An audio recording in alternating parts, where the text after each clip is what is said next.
gives a talk about why we do ritual, and particularly a ritual called the Sevenfold Puja, which is what this series is about. And I love those talks. I think there's something about, feel really connected to why we do the ritual. I find them very inspiring. So it's really great that Vandanya is here to start us off on this series.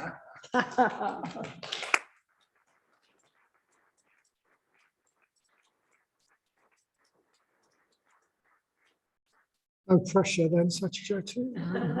Can you hear me? Yes. Yeah. Okay, so yeah, tonight we're kicking off, very warm welcome, incidentally, very warm welcome, particularly if this is your first night at Sangha Night. And if it is, then it's a good time to join, because we're kicking off a new series of Sangha Nights, which we've called, I think, Attitudes to Enlightenment. I think that's what we've called it. Attitudes of Enlightenment. So in our talks running right up to Christmas, we're going to explore 7 attitudes, 7 states of mind, 7 mental events, if you like, that we need to cultivate in our spiritual life. And these 7 states of mind, 7 attitudes, are the basis for an important traditional practice called the Sevenfold Puja.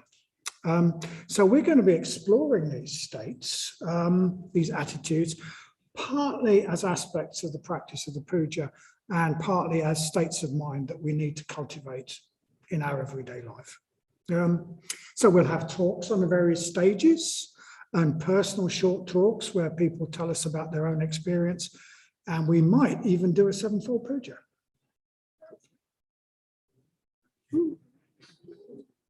So to kick off this series, I'm going to introduce these 7 attitudes by describing the Sevenfold Puja itself. I'm going to talk about what it's about, what it's meant to do for us, what it's meant to achieve, what are the various stages, and how they fit together. So a lot of you will have done a Sevenfold Puja. Some of you won't have done it. Some of you will have done it thousands of times probably, but whether you're new to it or whether you've got a lot of experience of it, I hope there's something in this talk that will help you. And also, if you're someone who's done it a few times and thought, what the dickens was that about? Because the puja can seem quite odd when we first come across it. So it can really help. It can really help us to engage with it if we understand what it's about, if we understand what its purpose is, what it's meant to achieve. And one reason that the puja can seem odd is that it asks us to imagine our spiritual path in a way that we're probably not used to. So we're probably used to thinking of the process of moving towards enlightenment as something that we do. We do it, we make it happen. We do the Metavava and we make ourselves warmer, more positive, more connected beings. We do the mindfulness of breathing and we make our minds more calm, more centered, more bright, more aware. And we practice the precepts and we become more skillful, more skillful in our attitudes. And we do all that. And in this way, we create a more enlightened mind. Enlightenment is something that we create for ourselves, in ourselves. That's probably the way we think about practice. But all that's true, it's all true. And it's essential that we have that approach to some extent, or we won't take any action, we won't do anything. Maybe we'll wait for God to save us or something. So we have to think of it like that. But there are other equally valid ways of looking at the spiritual life. And the Sevenfold Puja asks us to imagine a different approach to the one we're used to. So it asks us to imagine that we don't make ourselves more enlightened, but that we open up to enlightenment. We open up to enlightenment as something that is, as it were, out there, something that is much bigger than us, that we can align ourselves with, that we can open up to, that we can allow to act through us if we get our limited small self out of the way, get our ego out of the way.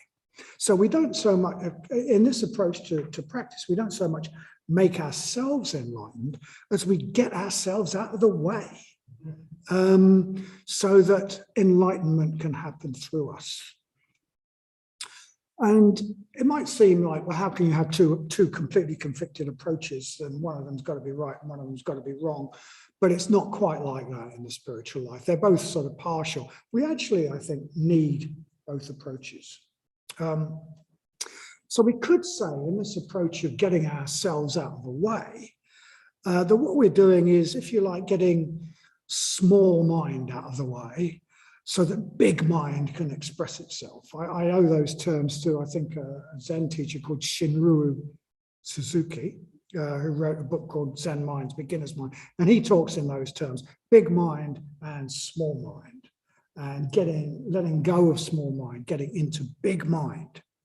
So small mind is our usual way of looking at things, our usual mind confined in our own sense of ourselves as limited beings, dominated by our likes and dislikes and our hopes and our anxieties, whereas big mind is a much more spacious place to be, a wider and wiser place to be.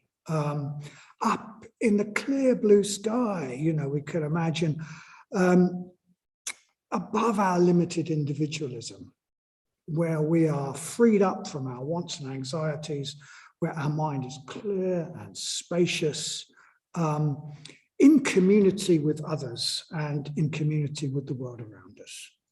And we can't make that big mind because big mind is bigger than we are. It doesn't belong to any individual. It is transpersonal. It transcends our limited small self. And traditionally, this something bigger that transcends our limited small self is called, that we can open up to, is called the bodhicitta. So bodhicitta, two aspects to that word. Bodhi is enlightened wisdom. It's the wisdom of a Buddha. It's awakening.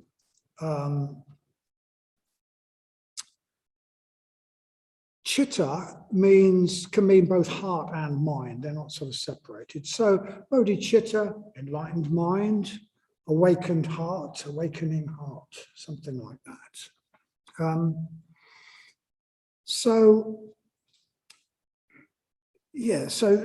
the sevenfold puja is basically a series of guided meditations and reflections and imaginings, imaginative exercises that lead us through this succession of seven moods, seven attitudes that build on each other. They build on each other, and the idea is that they culminate in us opening up to the bodhicitta, or at least imagining that we open up to the bodhicitta, sort of in our imagination, opening up, giving ourselves to big mind. That's what it's about. Even if we only do that in our imagination, because we're almost certainly not ready to do it yet.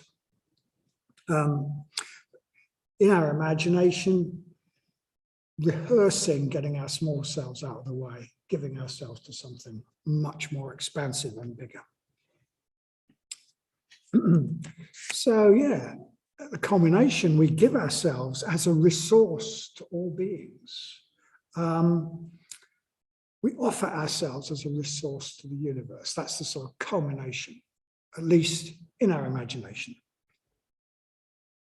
We do that out of love for others and out of love for the world. Or at least we imagine ourselves doing that, or we rehearse doing that in our imagination, which moves us just a little bit closer to being able to do it in reality. Yeah, so the words we put in the sevenfold puja are taken from an 8th century poem by an Indian monk called Shantideva.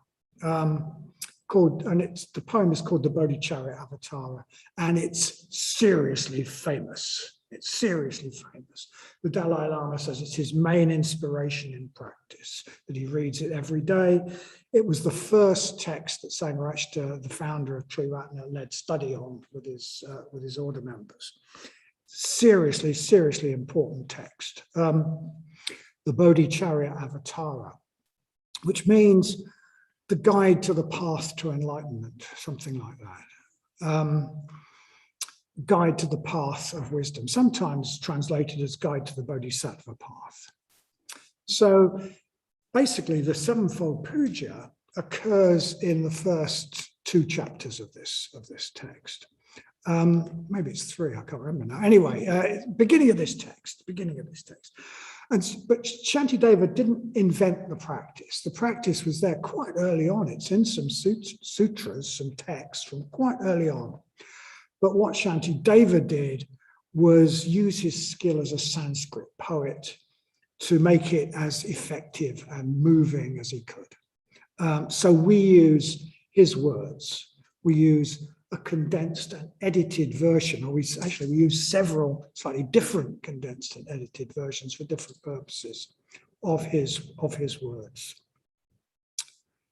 As I said, what his words describe is part meditation, part reflection, partly an exercise in using the imagination to conjure up images that affect how we feel, that affect our emotions, that build on each other to this end that I've described. And we can do that. We can do it as a solitary meditation.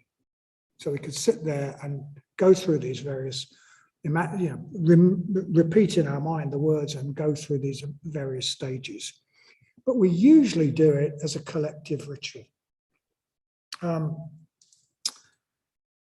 as a ritual, when we do it as a collective ritual, well, it engages our whole being, which is one of the reasons we do it. I'll say a bit more about that later. It involves our mind and our heart. We're imagining things. It involves our speech. We're saying things. It involves our body. I'll say more about that later as well. And because it uses body, speech, and mind together, these 3 major aspects of our being, it can be particularly powerful if we engage with it really wholeheartedly. So that's a bit about the puja in general. I'll sort of take us through the stages, if you like. So the very first line of the sort of selection from Shantideva that we use in Sangha Night, at least, the very first line is, in order to invite the enlightened mind. In order to invite the enlightened mind. That's why we're doing this puja. So we could say, in order to invite the bodhicitta, in order to invite big mind. And in the puja, the analogy that's really strongly used is an analogy of inviting an honored guest into our living space, into our home. And of course, in this case, our home is our mind, but we're inviting an honored guest. And of course, if we were inviting an honored guest into our home, one of the things we would be sure to do would be to offer them what they need to feel refreshed and comfortable and welcomed. So we would offer them things. So the first stage of the puja is all about making offerings. We call it, for some reason, worship, but it's entirely about making offerings. And in one part, one bit of Shantideva's text, what we imagine offering are the 7 traditional Indian offerings to an honored guest. So they're the 7 things that would have been offered to a really honored guest in ancient India if they were invited to your home. These include, the words are food, hard and soft. I always imagine chapatis and rice. No, chapatis and dal, sorry, chapatis and dal. Food, hard and soft, water to drink, water to wash, perfume, light, and so on. So these 7 traditional offerings are symbolized. They're symbolized by the 7, 1, 2, 3, 4, 5, 6, 7 offering bowls that we always have on the shrine, and everywhere you will see them. The 7 offering bowls. The shrine, in a way, is there saying, well, we're inviting the enlightened mind. Here you are. Here are the offerings that we would make to a really honored guest, the most honored guest we could imagine, the enlightened mind. Come here. Come on. Have some dal and rice.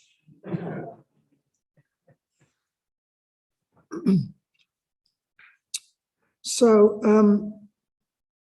in the version that we tend to do on Sangha Night, we do 2 different versions of the Puja because we're strange. But in the version we tend to do on Sangha Night, we don't so much use this imagery of offering food and light and bathing and so on, because it isn't so immediately accessible to Western people. But the idea is still there that we're offering to our honored guest. What we use instead are imagining offerings of beauty, of natural beauty. So if we were inviting an honored guest into our home, as well as offering them, food and drink, probably the English version would be a cup of tea and a biscuit and an armchair or something. Turn the gas fire on. As well as making them the offerings that they need to be comfortable, we'd tidy up. We'd try to make the place as clean and tidy and pleasant as possible. We wouldn't leave clothes on the floor, a smelly bin, expect them to shift our socks off the chair. So we're imagining, who are we imagining here? We're imagining who's the most person you would, the most honored guest you can imagine, right? The Buddha. I don't know, it'd be different for different people. For some, it might be the Dalai Lama. You've invited the Dalai Lama around for tea, or Nelson Mandela, it could be anyone, alive or dead. Martin Luther King, I don't know, somebody that, wow, and what you would do, you'd really tidy up. You would really tidy up. You would really clean the house. You'd get some flowers. You might even buy some extra things to make the place look good. So, and of course, the place we're inviting our honored guests to in the puja is our mind. And all too often, our mind is a bit the equivalent of the socks on the chair and the smelly bin that needs emptying. So in this first stage, as well as making these offerings to make our guests feel welcome, we're tidying and beautifying the mind. And that's why we use these images of natural beauty. We're beautifying the mind to make it a suitable place for our honored guest. We don't want it to be jarred or repelled by ugliness. They're used to great, great beauty. So we imagine offering what we find most beautiful. And when we imagine beauty, this beautifies our mind. I mean, it's a feature of the spiritual life that what we imagine is what we experience. So if we imagine beauty, then our mind becomes beautiful. So we imagine offering the beauties of nature. We imagine mountains, offering mountains, forests, vines bright with flowers, trees heavy with fruit, lakes adorned with lotuses. We beautify our mind with these images. And I think as well as offering, I think this works in the West, because I think as well as nature being beautiful, I think it's the closest we get to reverence very often is our feelings that we get in nature. And I'll say a bit more about that later. So I think imagining something that connects us with reverence is a really good start to the puja as well.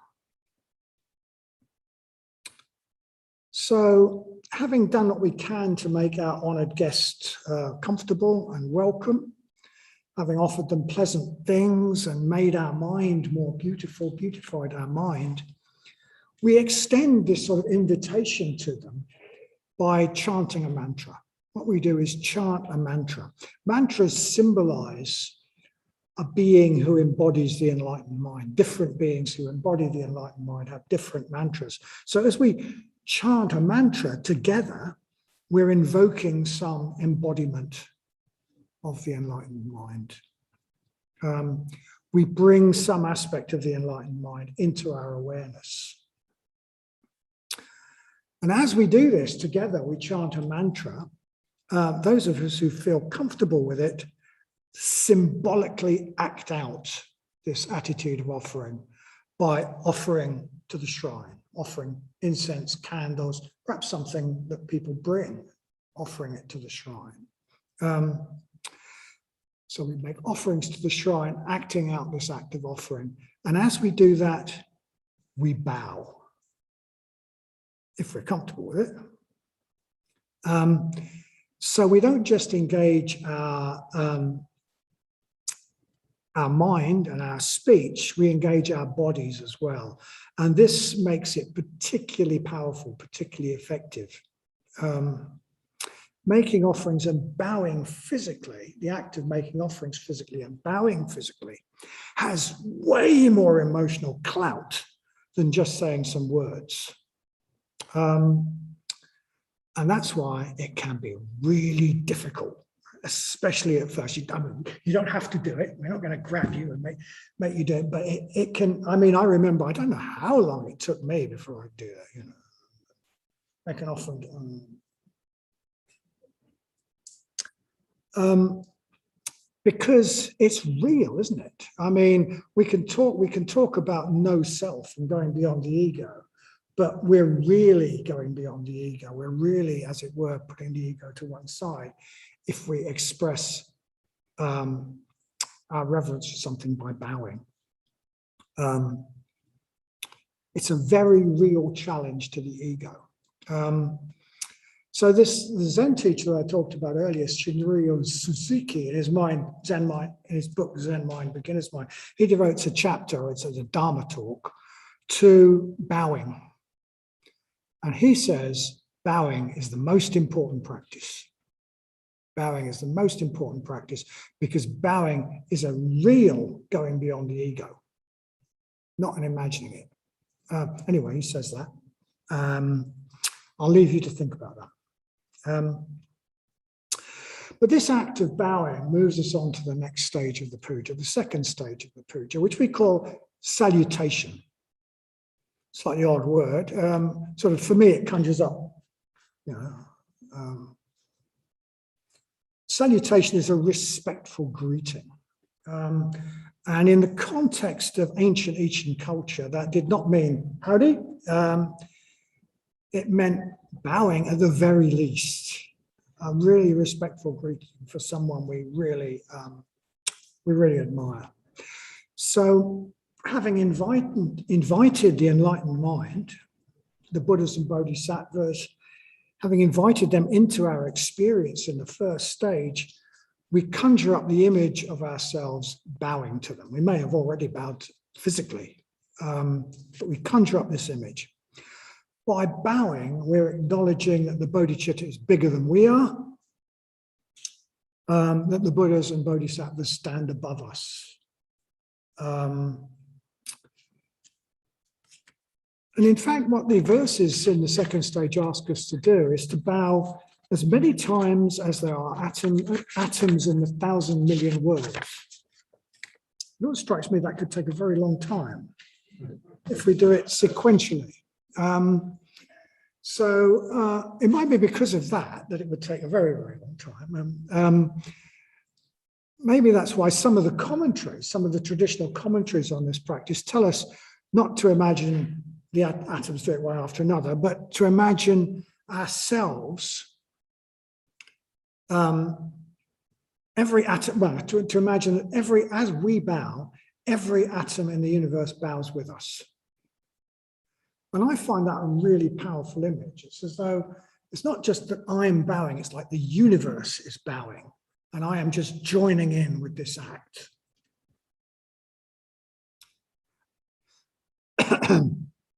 Yeah, so I find that of something like cosmic significance somehow, that the whole universe respects, reveres the enlightened mind.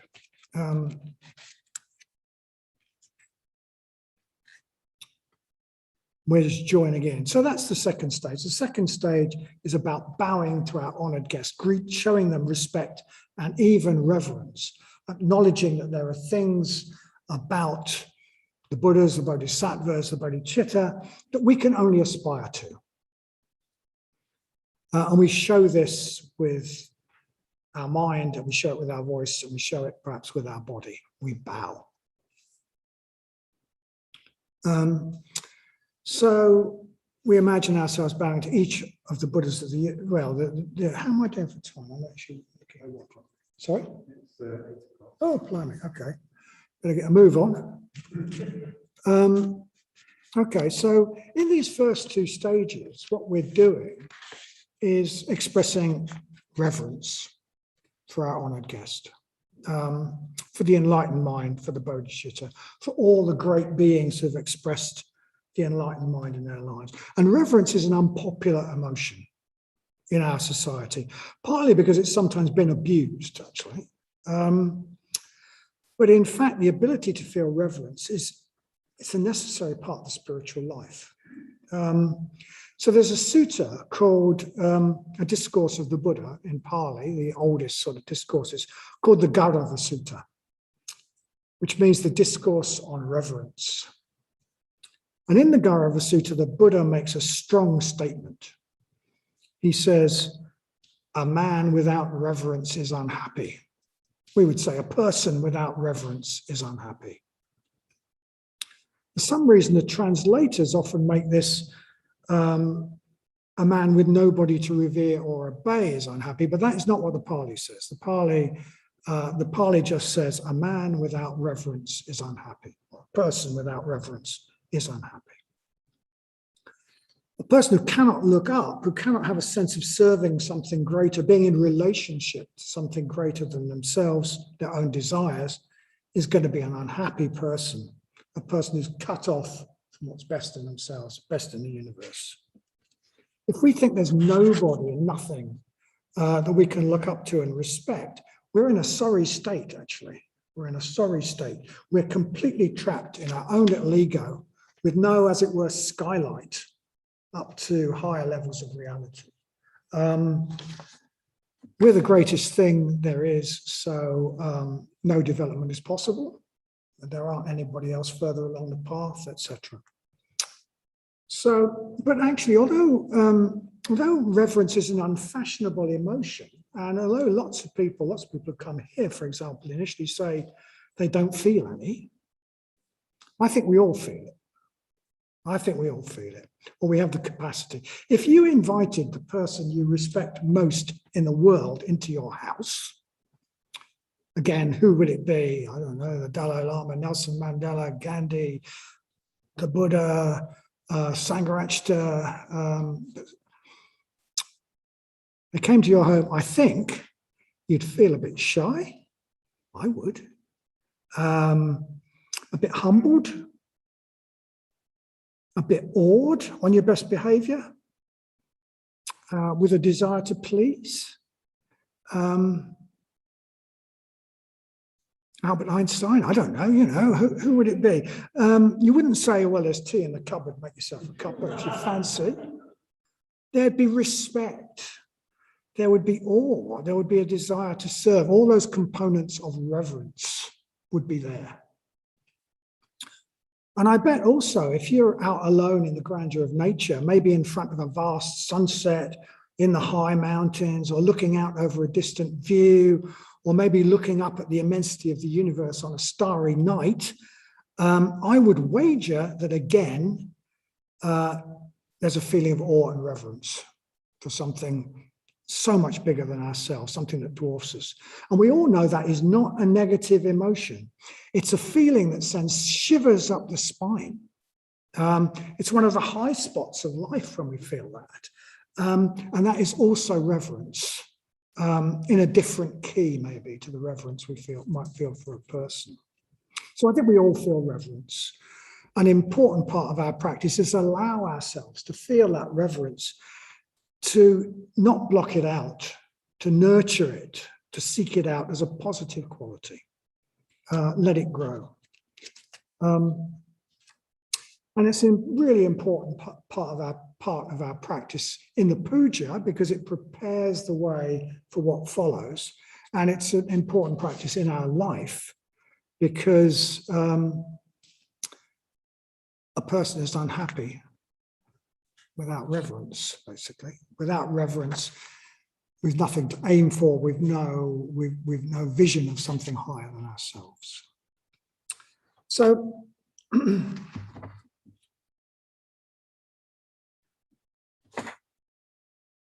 my notes are disorganized.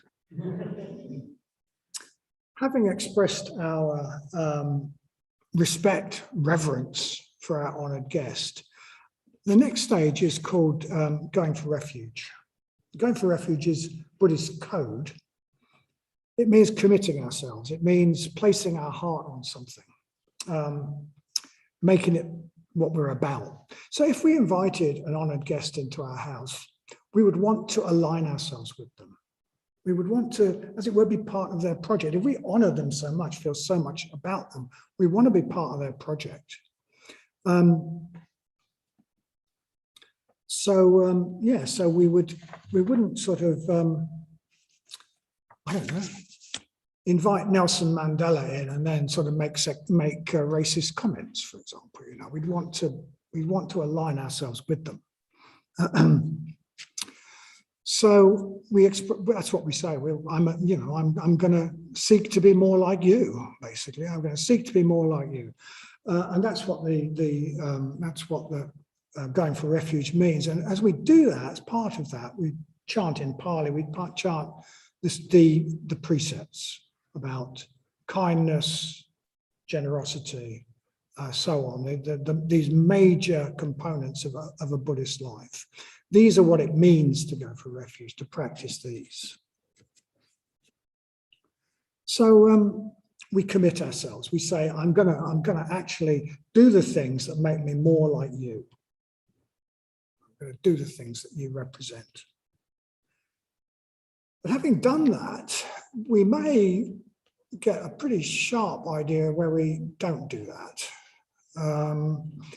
And so the next, having committed ourselves to the precepts, we might become painfully aware of the ways we don't practice them. See the habits that keep us stuck. And we need to acknowledge that, not in a sort of spirit of beating ourselves up, but we need to start where we are. We need to see what we need to work on. And so we need to see the obstacles. We call this confession, but that has a bit of a confession of faults, has a bit of a bad feel for some people, but it's actually a necessary thing. We need to look at ourselves as we are and acknowledge where we are. Express our regret for the things that block us from higher states, the habits that block us from higher states, and express our desire to do something about them in the future. So we confess. And again, could be a bit of a rebound to that. Having confessed, we could feel a bit, it's supposed to not be like beating oneself up, but it could be a bit heavy. So we need to balance it with the other side. It's not the whole story, is it? So the next stage after confession is rejoicing in merits. Rejoicing in merits. We see the good side as well. We rejoice in the positive things about ourselves. But we also rejoice in the positive things about everybody, the skillful actions that we see in the world. We rejoice, we think of all the manifestations of big mind, bodhicitta, that we can see around us, from the small everyday acts of ordinary people right up to manifestations of the Dharma and the Sangha in our life, to the existence of great spiritual beings. And we rejoice, we celebrate, we express our delight and our gratitude. And this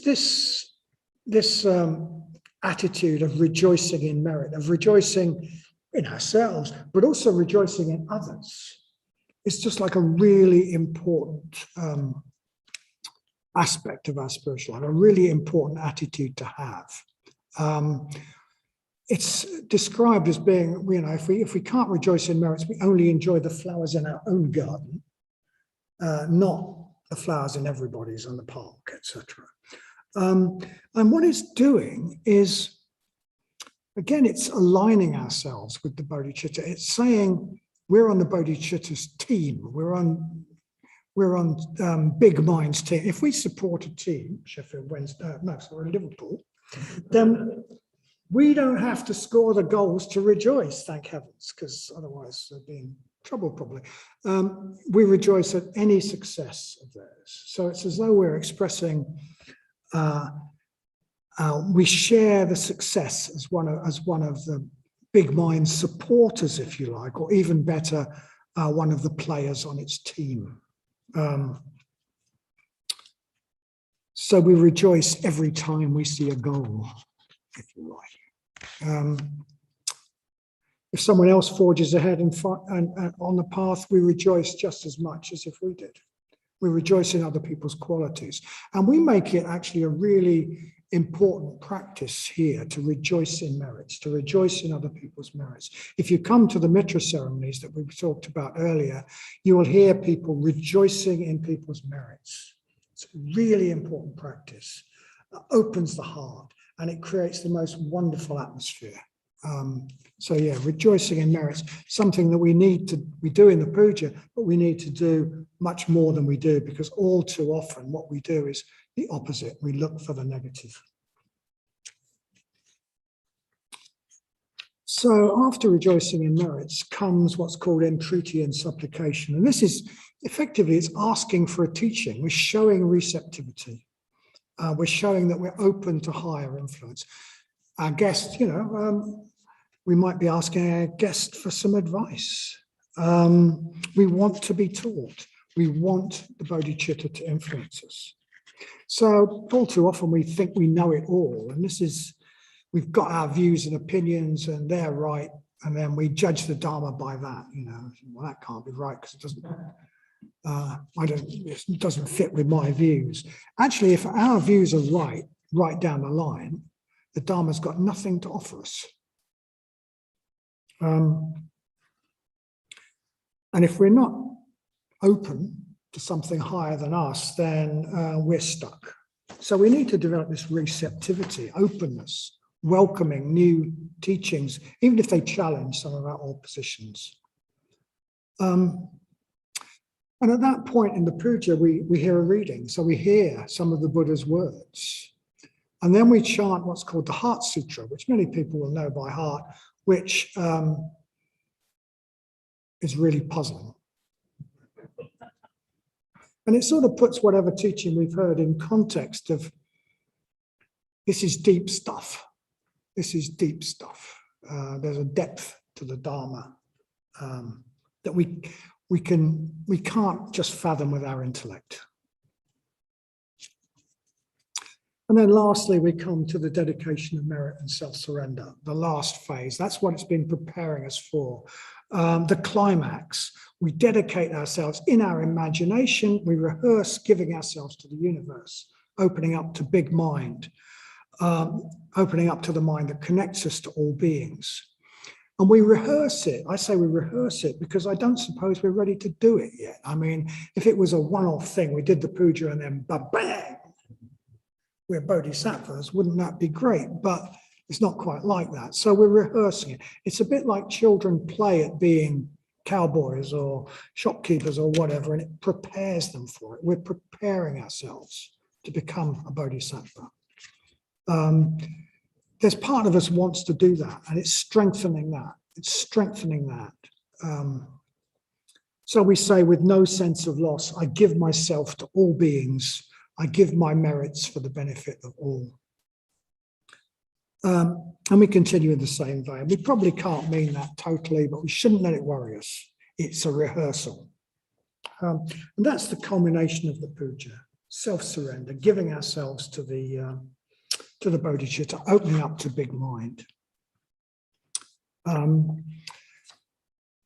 That sounds like that's pretty advanced practice, actually. That's a pretty advanced practice, but I think we can do it at a different level, if you like. And I think probably most of the time we do it at a different level.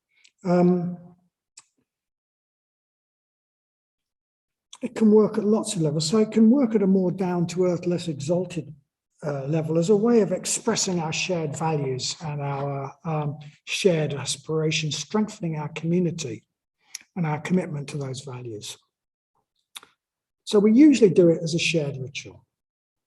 And ritual is an integral part of human life. We see it everywhere. We may not think we do, but it's there. And it serves a very, very real purpose.